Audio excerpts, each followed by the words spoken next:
Hello, everybody. It's Dr. Malaika, and I am actually live from Kansas City, Missouri. We are here for the Pentecostal Assemblies of the World Summer Convention, and so I am actually in my hotel room doing my session with you because Transformation Tuesday is important, and I want you to know that no matter where I am and what I'm doing, that I'm still going to connect with you, and I'm still going to make sure that we have this brief 15 minutes of empowerment to talk about just my process and things that I've gone through, and even some of the things that you guys have expressed to me about your transitions in life and things that you're challenged with and going through, so that hopefully my experiences and some of the things that I have learned can be there to encourage you as you're going through the process. So we've already done two. So the first week we talked about forward movement and making sure that we continue the movement to create change. Last week we talked about changing your focus, and so I talked about how I was stuck in the focus of anger because I was angry at what was done to me, and being in that process I was unable to see what I could learn from that process that I was going through because my focus was wrong. I should have been focusing on something else. This week I want to talk about fuel from the fire. So when I say fuel from the fire, the transition that you're going through, those experiences that are uncomfortable, those experiences that are not fun, those experiences that are unpleasant, those are the fires of our life. But in those fires, we get the fuel that we need to move forward. So I'm a word person. I like to look stuff up. I like to get a better understanding of what it means. And I looked up in the dictionary what fuel is. It's defined as a source of energy. It's material that's burned to produce heat or power. So it also sustains and inflames a passion. So we may feel like what we're going through is hard, it's unpleasant, it's challenging. We would rather not go through it because that's just the reality. No one wants to go through hard times. No one wants to experience death. No one wants to experience divorce. No one wants to experience, losing a job. No one wants to be in places like that because those are uncomfortable and unpleasant.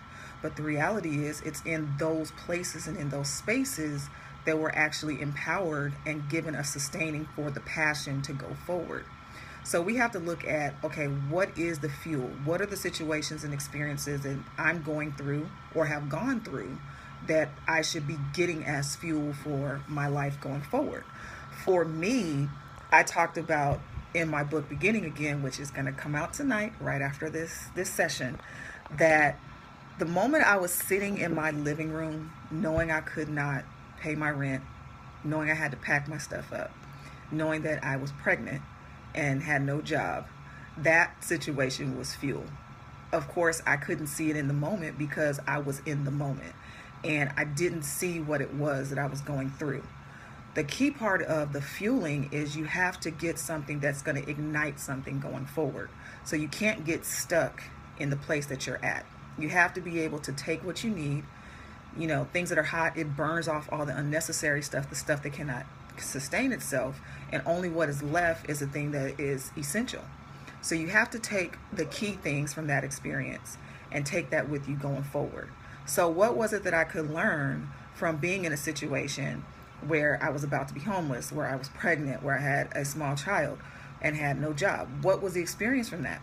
There could have been a lot of different things that I could get from that experience. It could be, knowing to make sure that I always have stable employment or build something for myself to make sure that I never get into that position again.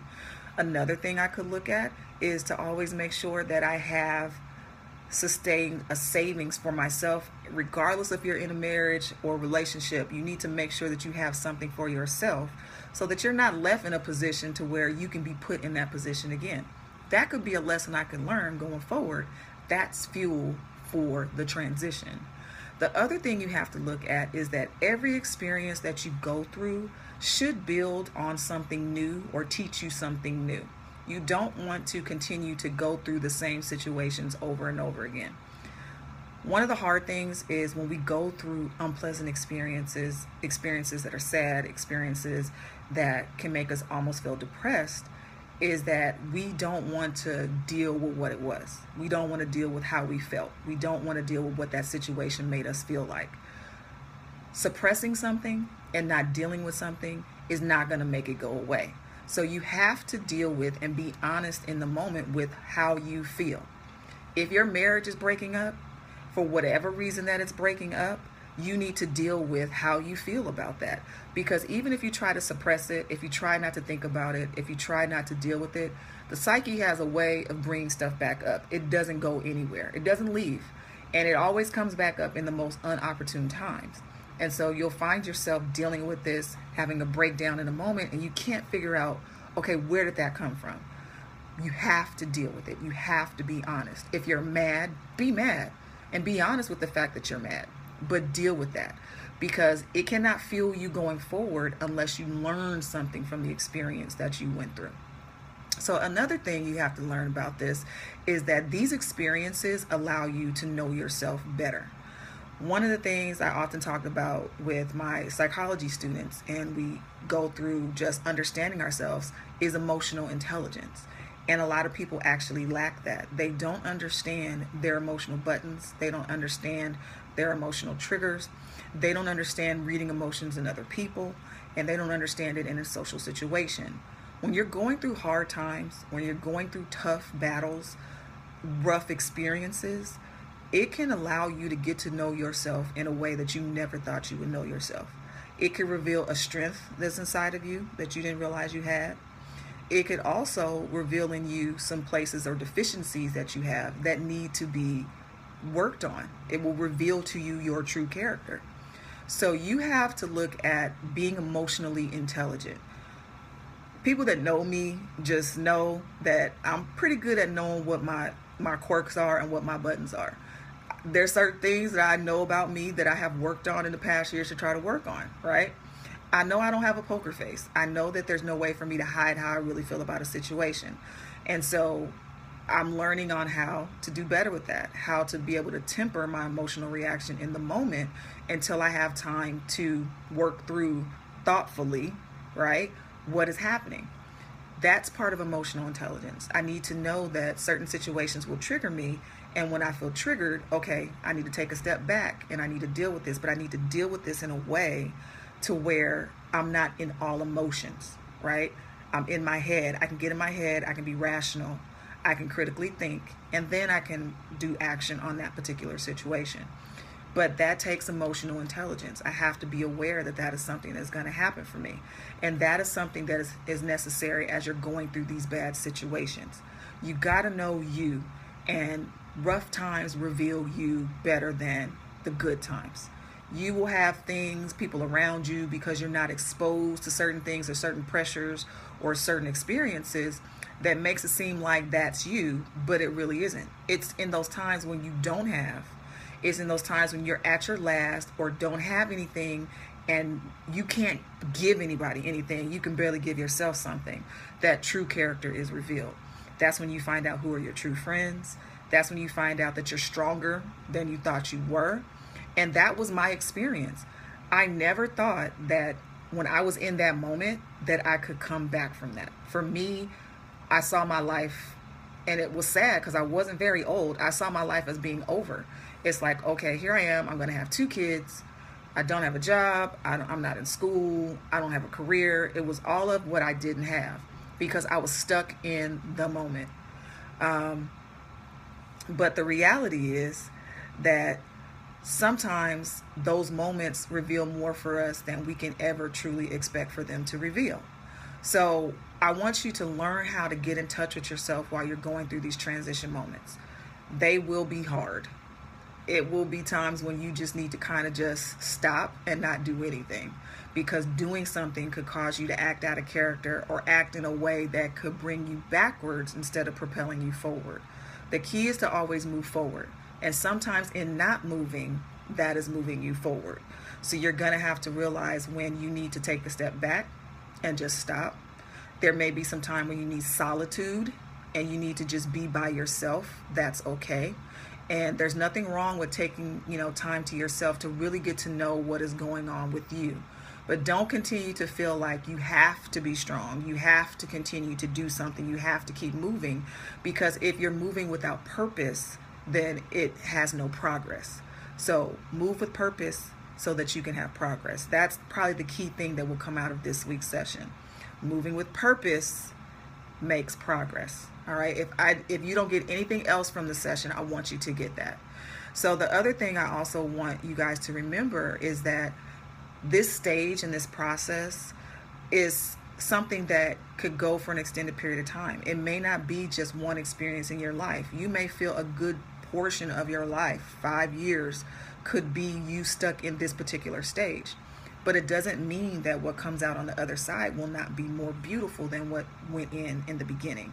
For me, I couldn't see at that time that I would have multiple college degrees on the other side. And I'm talking about at the time, I hadn't graduated from any school yet. And since that time, I have received, and see in my head, I have to count it because that's how many. I've earned 6 and I'm about to earn my 7th degree. And that includes a 2nd doctorate degree. I already have an associate's degree. I have 2 bachelor's degrees. I have 2 master's degrees. And I already have 1 doctorate degree. And I'm about to earn my 7th degree, my last degree, doctorate degree, in the winter time. So that lets you know that what I thought I was in that moment and what I transformed into are 2 different people. But if I would have gotten stuck in the transformation process, I could have never made it to that place. And it took me being pushed by something outside of myself to even get to that. I didn't have it in me to do it for me at the time. My kids are what pushed me to be able to do it.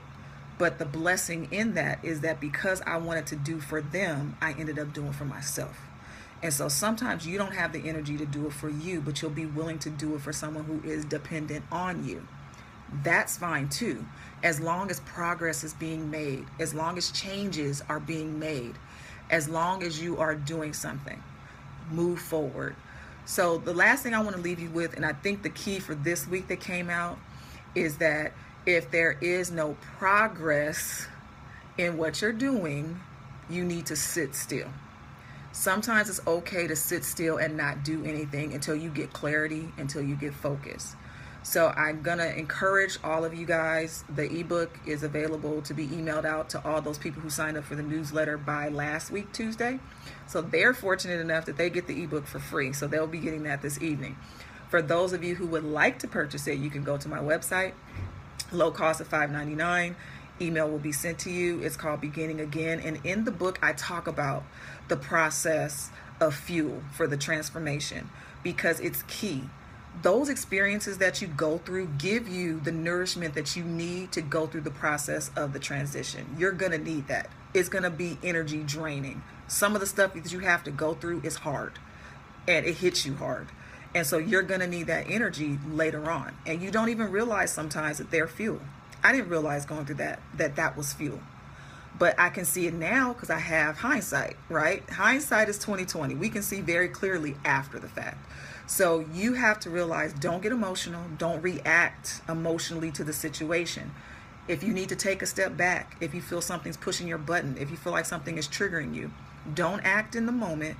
Take time to take a step back from the emotional side of you and let the frontal lobe, that critical thinking part of you, that higher level thinking part of you, the rational part of you, process things out and then act.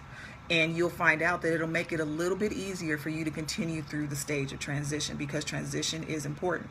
So I will leave you. Our time, I told you, it goes really quickly. The 15 minutes goes by super fast.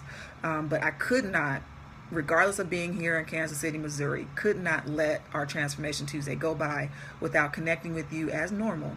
And so remember, the ebook is available. So you can go to my website, MalikaMBrown.com. And that is where you can click on the link to buy the ebook, and it's $5.99. It will send you the link, and that will include the book for yourself. It's a really quick, easy read. It really is an easy way for you to go through the steps of transition and change, and uses the butterfly as the example, and some other concepts are in there as well. But I really think you will enjoy it. It was therapeutic for me, and so hopefully it will bless someone else that is going through transition and change. And so I will see you again next week, same time, same channel. God bless you and have a great rest of your evening.